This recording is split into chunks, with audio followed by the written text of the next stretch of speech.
everybody. So we are having a conversation here with my pal Brian Garay. Hey Brian, how you doing today? I'm doing well.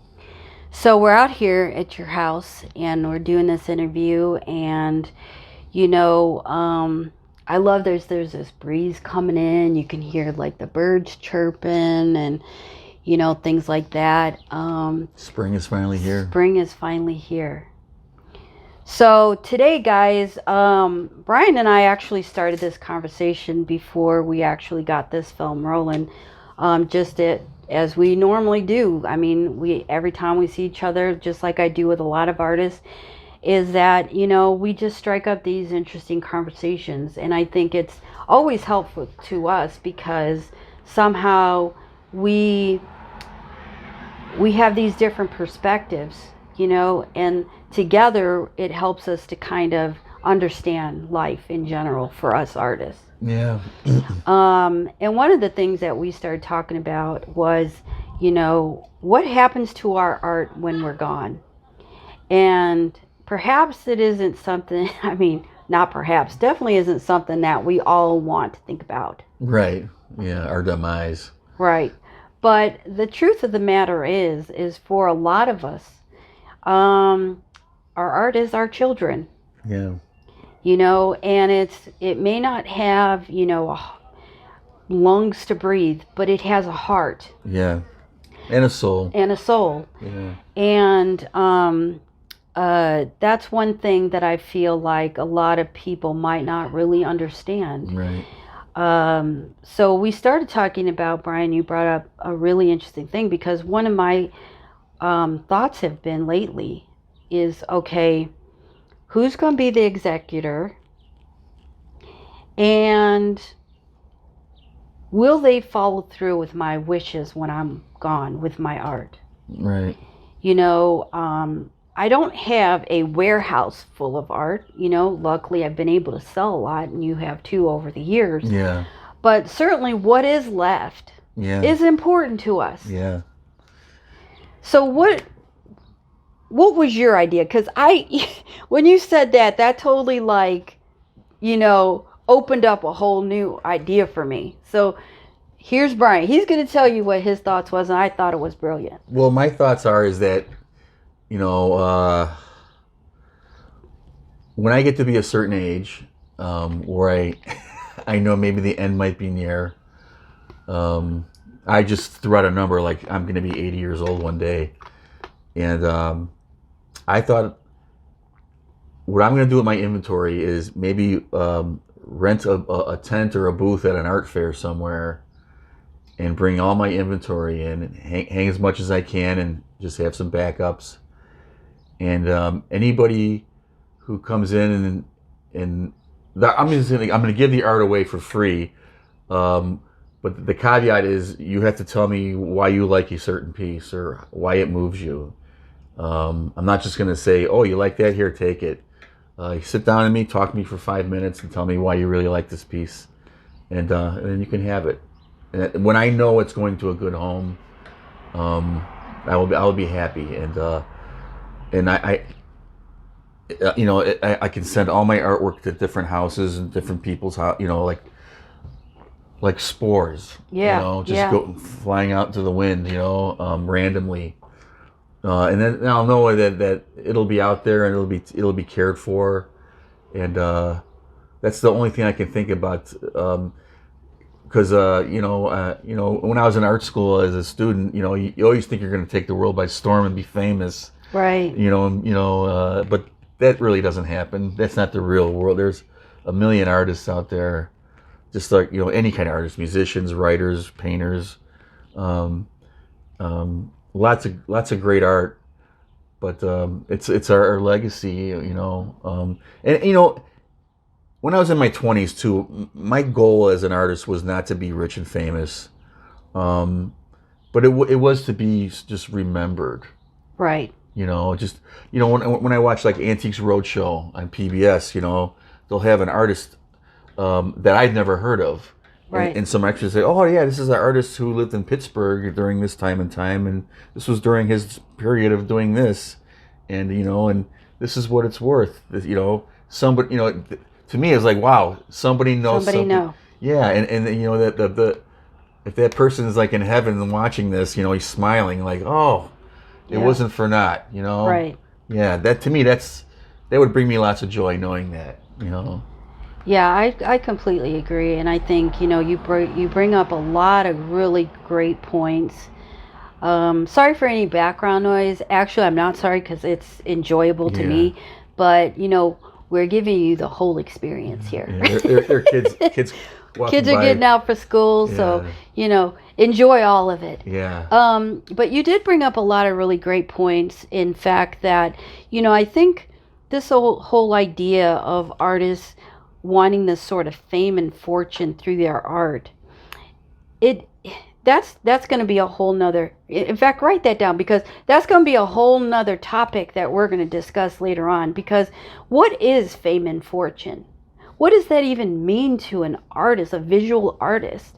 We're not like pop singers or actors. We're not like putting on this performance per se. No. For people.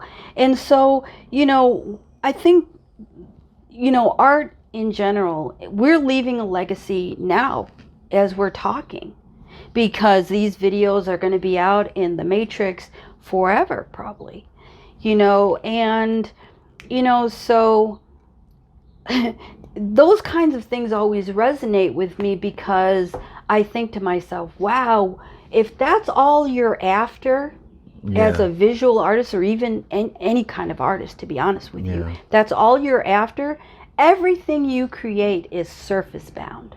Right. And that is not just my opinion. That is actually a fact of life. Because how can you put your whole self in when, number one, you don't know your whole self? Yeah. And number two, you're worried about how everybody is perceiving your whole self. I mean, we can go on and on about that subject, but we're going to bring that up again because I think it's important to talk about. Yeah. Because this legacy that we're now leaving behind, and we're going to assign an executor to be our voice. I mean, our art is our voice after we're gone, without a doubt, right? Our legacy. It should be. Yeah. So the person who has to take over then for us should know us backwards and forwards, right? So appointing that person should be a close friend, a relative that knows you as an artist, grew up with you, that kind of thing, right? Yeah. So it's up to that person to follow our wishes and say, you know what? Brian said he wants to put his art in an art fair. If he didn't get a chance to do that while he was alive, I'm going to do that for him. Right. And that person, people that coming out for that piece of art, they need to tell me why they love it, right? Mm-hmm. Yeah, why it moves them, or why it moves you, what they like about it. What do you like about it? What is it about it that can be in your home and it can be passed down from generations to generations? Why? Because the artist loved it. Now you loved it, and then your family are going to love it. Why? Because it was part of this thing that was part of you. Yeah. It's a pay it forward situation. Collecting art isn't just a buy and sell transaction. It goes so much deeper. And as this YouTube channel moves forward, and we've talked about this off camera, this is the stuff that we're going to talk about. And a lot of it will be things that people will be upset about, because we're just going to bring things to the light. Yeah. You can agree to disagree, and that's fine. But I think, I think if you're only making art to make money, you're gonna be let down. Yeah. You're gonna, because it's an aesthetic. It hangs on the wall. It doesn't do any other purpose but to, it does something up here and here, but it doesn't do your taxes. Right. It doesn't walk the dog. Doesn't clean your house. Yeah. So and it's acquired. It's an acquirement. It's I don't ever call it an investment. Yeah. For some people, if that's all you're looking for, I don't really want you to have mine. Yeah. I mean, it's great if you think I'm going to be worth $1 million after I'm dead, but it don't make me feel happy about it, because we should be worth $1 million while we're alive. That's how I view it. And I'm always encouraging artists to also collect art. Yeah. You know, I one of my friends just bought a house, and he's been you know, decorating it little by little. You know, I gave him a small piece to put in his kitchen, and he was out somewhere, and he saw a piece at a gallery, and the artist happened to be there, and you know, it was his first art purchase. He said he paid this guy $1,000 for this like 36 by 48 painting. Wow. It was his first art. He was so proud of himself, you know, because he says, this is going to look perfect in my living room. He took it home, he hung up. He goes, now I like coming home every day and looking at this piece of art. Right. You know, it just makes the whole room, you know, look better. You know, and you know, and he told his wife what he paid for it. His wife's like, this is great. You know, Yeah. I mean. The start of a new collection. Yeah, he's a new collector. He's a patron now. That's you know? right, absolutely. Yeah. And that's the kind of stuff that we all can do. I have started people's collections by just giving them a piece. Yeah. They loved it so much. Yeah. I said, belongs to you. Yeah. It floored them. Yeah. Floored them. They were like, what? And now they're, number one, collectors. Yeah. Yeah. They don't just collect my work, they collect everybody's work. Yeah. It's because it's not just about me. Yeah. You know, a collector doesn't belong to me. I'm not, you know, he's not, him or her are not shackled to my art. Yeah. Yeah.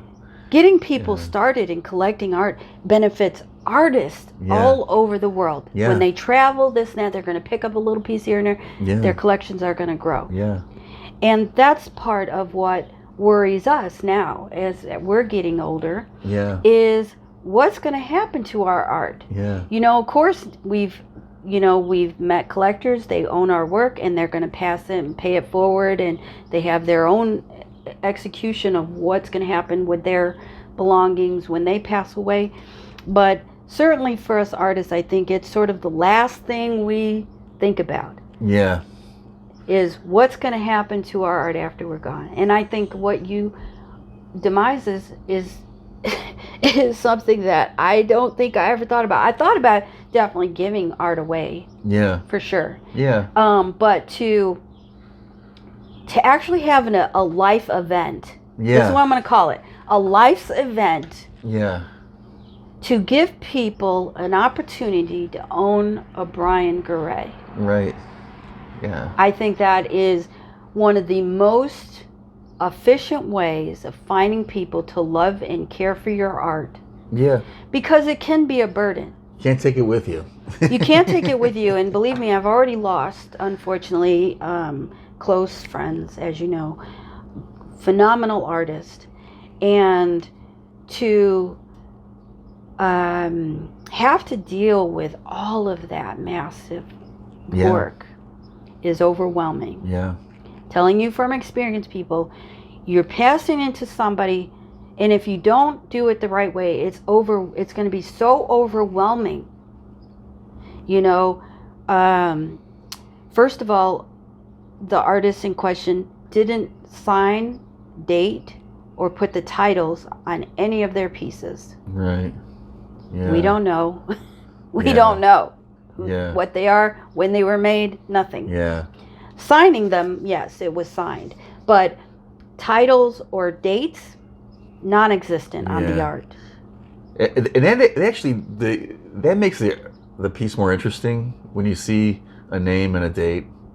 Because, you know, I'm a picture framer, and we do a lot of reframing of old pieces. And I actually really love we get these paintings that are just beautiful by, you know, relatively obscure artists, and it makes me want to research them. Yeah. You know, and learn more about them, and you know, and you know, you just think about the materials that they used back then that weren't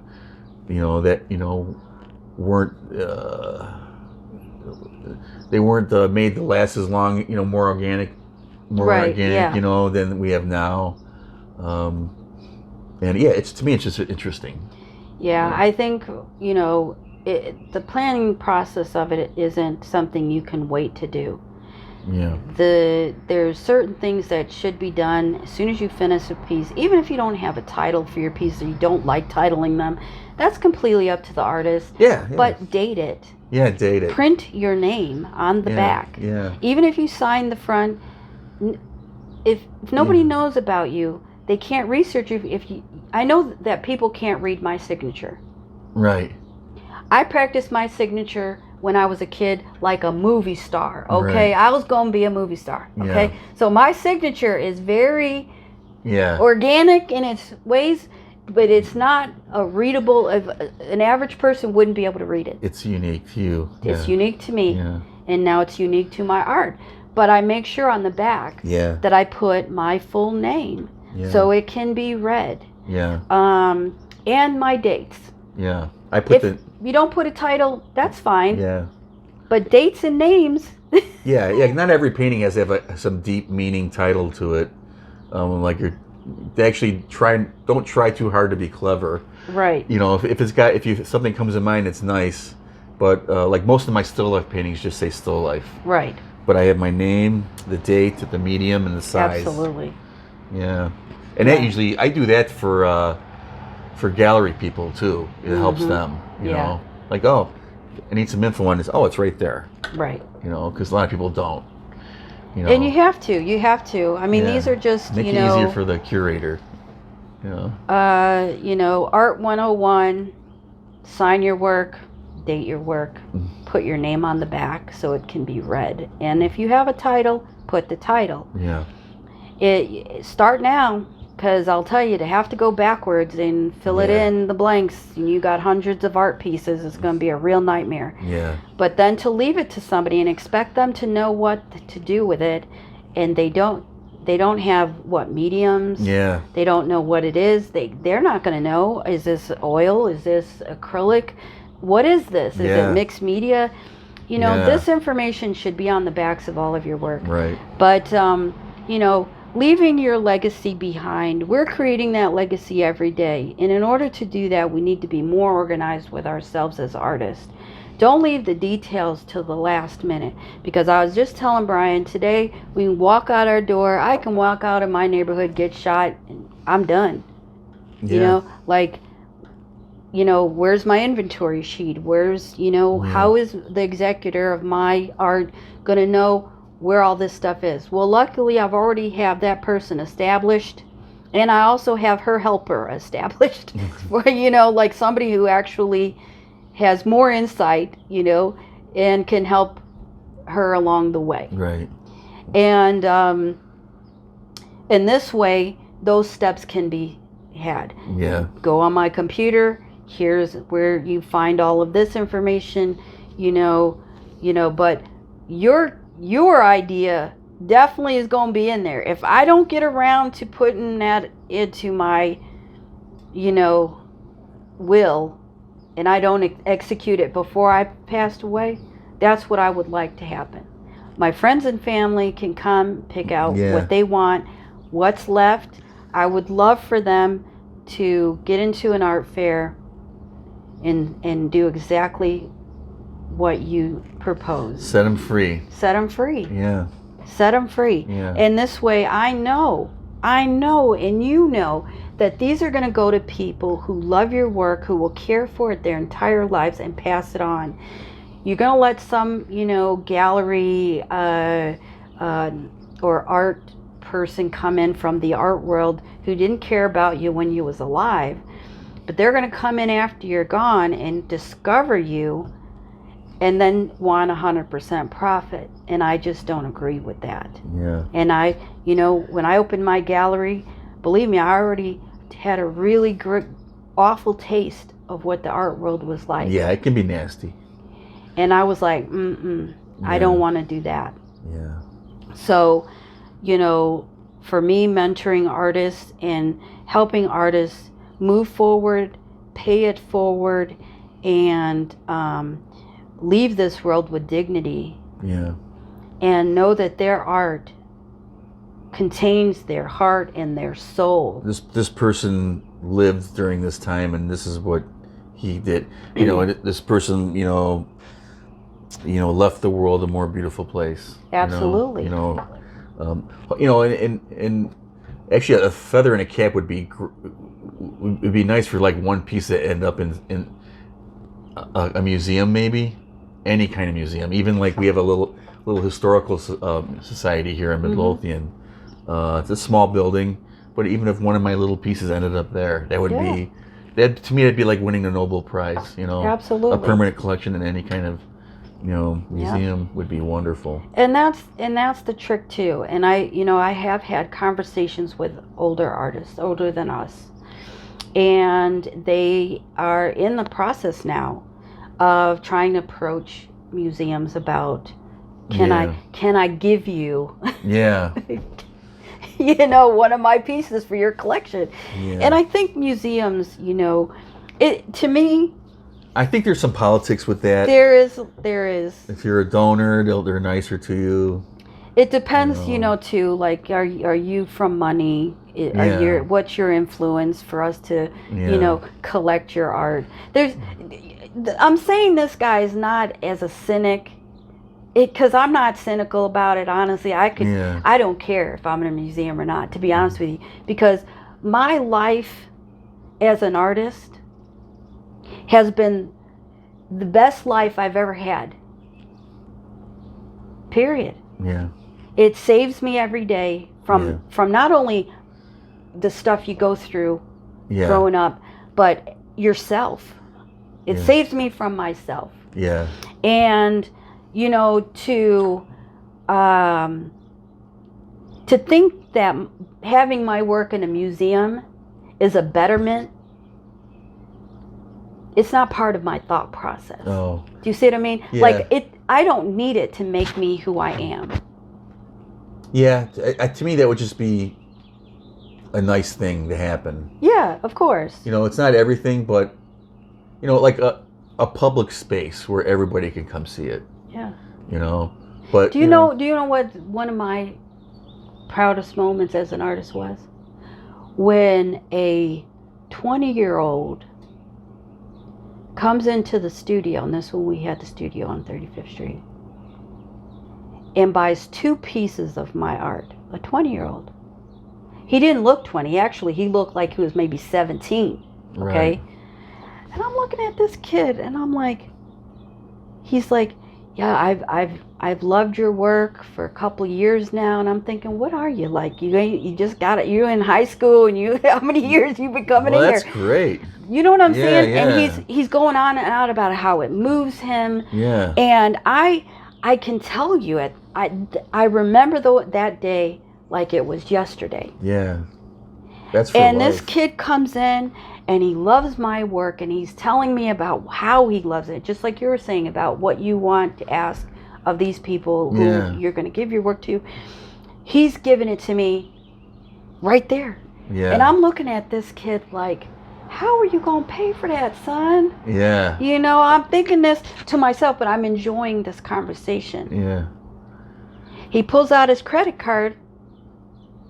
He don't ask for no deals. He ain't no wheel of deal. He loves it. He appreciates the price. He's ready to pay for it. And he says, I'll be back. And he was back. Wow. And he's collected more of my work as he's grown up. Yeah. And that for me is a proud moment. Yeah. Yeah. He collects art, and he's not just collecting my art. I'm sure he's collecting art from other people. But that to me is a historical moment in time that I shared with you guys. I've shared with my family. That to me is what we need to start holding on to and sharing with people and showing this joy of who we are as visual artists. And the art world in general, I think, like you just brought up, is a political world. We'll never really, the really, grandest of art will never really be a part of. Yeah. We have to help each other. When I see your work, Brian, and I see the enthusiasm of your creativity and your joy and your passion that goes into your work, that becomes my joy. Yeah. That becomes my inspiration as an artist, because why? I see your happiness and your peacefulness and what you're doing, And I want to also have that. Yeah, we're not alone. We're not alone. Right. You know, our struggles, you know, Yeah. are, well, you know, like you said, you were working on a piece and you said you adjusted it over because it wasn't working for you. And that's just part of these ups and downs that we go through as artists. You know, it's like we have this sort of moment that we feel like, oh yeah, I feel it. But then that mojo just, boom, gone. Yeah. What do you do then? Yeah, you just fall flat. Yeah. Right. So those are the kinds of things I think in terms of leaving our legacy behind is not just, you know, having these conversations with each other, which I think is very important because then we get perspective. Yeah. You shared that. I was like, damn, bam, that's what I'm going to be doing. Yeah. You know what I'm saying? So there was no other way to, you know, I was thinking about this for a while, and I'm like, this is what I'm going to do. Yeah. You know, there's no other. I can't think of any other way of doing it. It's the easiest way too. And the easiest way, Yeah. absolutely. So I think, you know, you guys, of course, every artist has to figure out where they like to see their art thing. But my mentoring and my perspective isn't that. Don't wait for somebody to make you, or you think that you have to be made into this prodigy, this artist, you are an artist. You are a prodigy already. The art world isn't going to give you that gold star. No. You know who gives you that gold star? The average Joe who comes into to see your work, whether it's in your booth at an art fair, at a gallery opening. Yeah. It's those people that come up to you and say, hey, I love your work. I get a thrill every time I sell a piece. Yeah. I do. I It's not that we don't want to sell. No, it's just it's that's not taboo. No, it's we do. It's a confirmation. Yes. You know. It is. It's nice to know it's going to a nice home and absolutely other people are going to see it. It's going to, you know, if it's in a dining room wall or in a living room wall or at their office, it does. At the office. Absolutely. Yeah. And I'm not poo-pooing that whatsoever. No. What I'm saying to artists is, if you, and believe me, I've met a lot of these people. If you're waiting for the confirmation to give you that label as an artist, yeah, then you're going to be living a sad life. Yeah. I have this feeling that the in crowd, like the New York art crowd, you know, the famous, you know, in crowd, they pick and choose who's going to be the next big thing. Yeah. You know, yeah. You can work as hard as you can work as hard all you want to be, you know, like you're gonna just be gangbusters, but it's not up to you. It's up to them. So all you can do is create for yourself. Absolutely. Do what makes you feel whole, and sound advice. Yeah.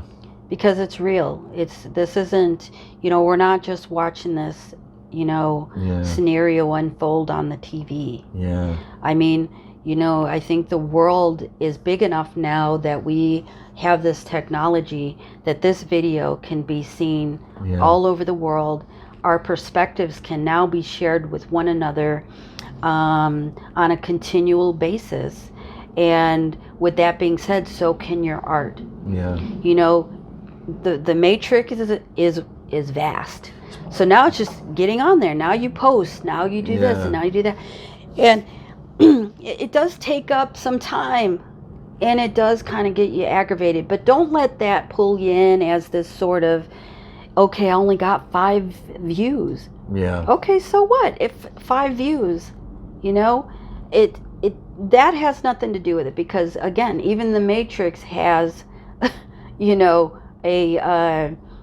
their own way of stopping things in its tracks if it don't meet what they're trying to put out there right then and there. So that's what you have to understand. It isn't your work. It's the platform. Yeah. And we have to begin to understand that we didn't grow up with technology. Well. So, us getting involved in it have been, filled with a lot of conflict. Yeah, we used to, I used to hump paintings to galleries and just to see if I can get 5 minutes with a gallery curator to give me 5 minutes and you begged for that 5 minutes. Don't show up at a gallery uninvited. I've done that several times and they had doors slammed in my face. Absolutely. And and even sometimes when they were like, okay, sure, I've been mocked, made they fun chew of. you a new one for real. Yeah. I've had artists come to me with tears in their eyes after talking to a reputable gallery owner. I won't bring up any names. They retired now, but I always wondered, they were ruthless. Well, the River North Gallery District. Where do they find their artists? They must find them somewhere. So I thought, well, I'm just going to go there and show them my art. And I had slides back in the day when everybody wanted slides. Yep. Throw them in the garbage as soon as you walk out the door. Absolutely. Yeah, it's a whole different world now. I think it's easier for now. Artists can be their own proprietors because with the World Wide Web, you can pretty much do anything. And now we have YouTube. You can have your own channels. There's just so much power now in our hands if we want it. Yeah. And again, this goes back to, our legacy and what we're leaving behind in our conversation. I don't want some art rep trying to talk for me when I'm gone. Right. Do you know that art talk? That ain't me. Yeah. I want people to hear my voice. And I've talked to hundreds of people over the span of running 4ART. Hundreds, maybe thousands. Yeah. And their intrigue wasn't that I spoke some weird language. The art speak. I never had to look up in a dictionary some big long word that nobody understood and start talking like that. I talked like I talk. Right. I grew up on the southwest side of Chicago by hillbilly parents from Alabama. Just plain spoken. So I was plain spoken, and that's how I represented myself in the artists that were part of 4ART. I never tried to be anything than who I am. Right. Who is Robin Reels? Well, that is the person standing in front of you with a t-shirt and jeans. And you either respected that or you didn't. I wasn't going to force you to do either way. Right. But I was going to be who I was. And that's how I tried to bring up all the artists along the way. Be who you are. Yeah. If you have to look up in a dictionary to describe yourself, boop, that's when the stop sign comes in. Don't do that. Yeah, don't put up a front, I guess. Yeah. Just be genuine. Be genuine. Be genuine. Your art will be genuine. Yeah. Your voice will be genuine. What you leave behind will be genuine. Nobody can speak better than you. And part of the legacy that you leave behind is your true self. You don't have to write a biography or an artist statement that's filled with juicy words. Right. It could be a sentence. Yeah. There's a Chinese watercolorist, pretty well known, famous. His name is Chen Qi, and he quoted it is the artist himself that is his own most profound work, his or her. Yeah. He says, just be yourself, be good, read good books, have good friends, listen to good music.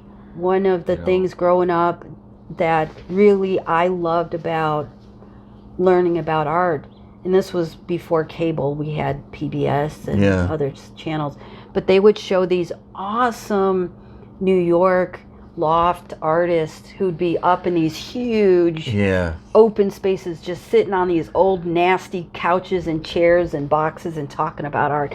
And I thought, I want that. Yeah. That's the kind of life the old I warehouse want. buildings. The old warehouse. Yeah. It wasn't even worth living in, really. They look like they should have been torn down. They look drafty. But I'm looking at it like it's a 5-star hotel. I'm like, oh my God, I want that to be me. It's full of artists and art. Art. Yeah. And paint Sign everywhere. Yeah. Yes. That's the true, I felt lucky in a way that I was drawn to that immediately. Like, I think that platform set my pace.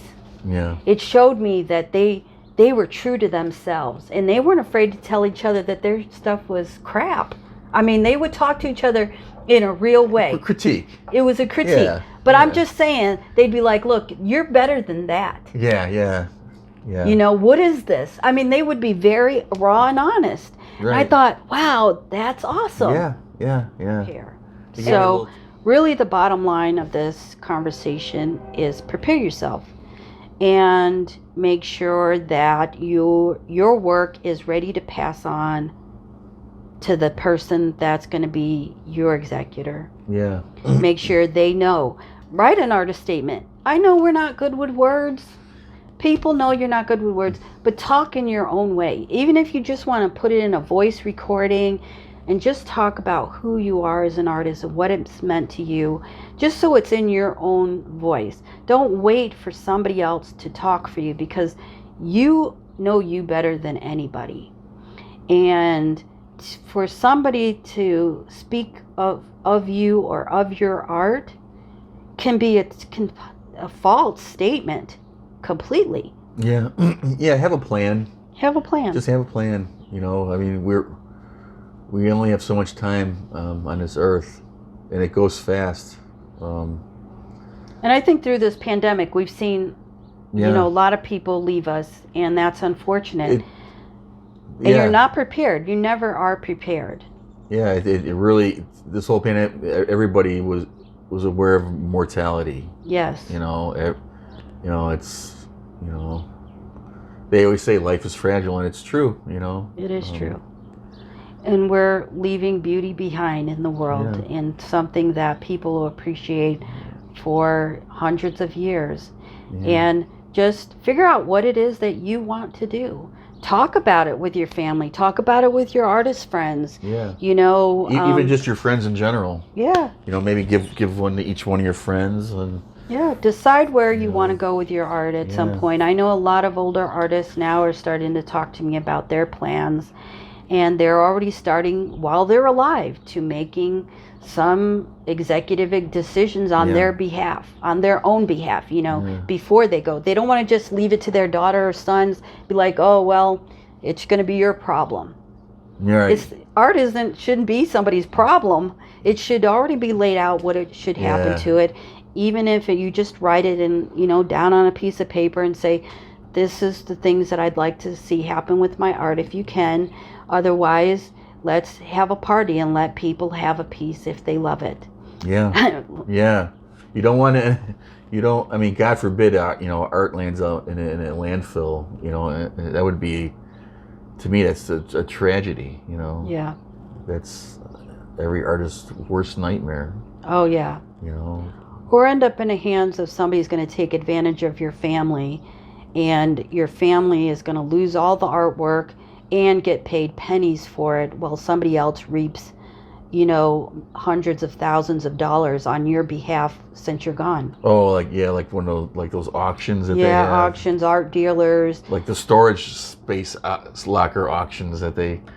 Yeah. Yeah. So it's important. It's important to start thinking of these things. And we're not trying to make this a somber thing. Let's make it an inspiration. Yeah. What you said was such a freaking inspiration, dude. I'm telling you, that's going to be my plan. It's the best thing I could think of. That is the best plan ever. So maybe that helps you guys. I don't know. But all I know is it's going to be my plan too. So I've totally stole his plan. Y'all heard it here. Everybody should do it. Everybody should do it. You know, I'm not calling dibs on it. I just think it's you know, just share it. You know? That's right. We have to enjoy our life every day. Yeah. As an artist, I know you guys can attest that for us as artists, we have to do art because it's in us to do. Yeah. You know, we don't always have the time or the wherewithal to sit down and make these sort of plans. But little by little, maybe it's just in a notebook, you know, use your sketchbook. How about that? When you're drawing, take a next page and say, this is what I like to done with my art. Yeah. You know, just start writing stuff down. Yeah. You know, but definitely follow those tips in terms of making sure that your art, everything has the information on the back as it should be. Make sure you sign your art. Yeah, acknowledge yourself. Absolutely. You know? Yeah. Absolutely. So that your art and your name moves forward and nobody can claim it because it's yours. It has your name on it. It's spelled out. Yeah. You know, and as we move forward with this YouTube channel, we're definitely going to sit down even with more artists and have these kind of in-depth conversations in terms of what do we do next and how do we do this or that or whatever it is. We have a whole tin that has all kind of topics in it. We're going to go through them and we're going to see if we can make heads or tail out of it, because that's really what we're not saying, that we have the answers. What we're saying is that we're thinking about it. It's on our minds. We're stirring the pot. Absolutely. The pot of ideas. The paint. We're stirring the paint. So thanks guys for coming in and watching this video. And I'm telling you, this got me out of the house. I feel good. You know, it's been a trying couple of weeks because I also had a cold, so I was dealing with that. And now I'm out. It's spring. So I'm happy about that. Yes. We're going to be doing a lot of stuff this summer. We turned a corner with the weather, I think. I think so. Yeah. So I don't mind the rain or anything. I'm totally cool with it. So thanks, guys. And please remember to subscribe. If you like our videos, please hit that like button. And don't forget to share with all of your artist friends. We're here to help people, and we're just regular artists trying to help artists. So thanks, guys. And we hope to see you soon. Bye.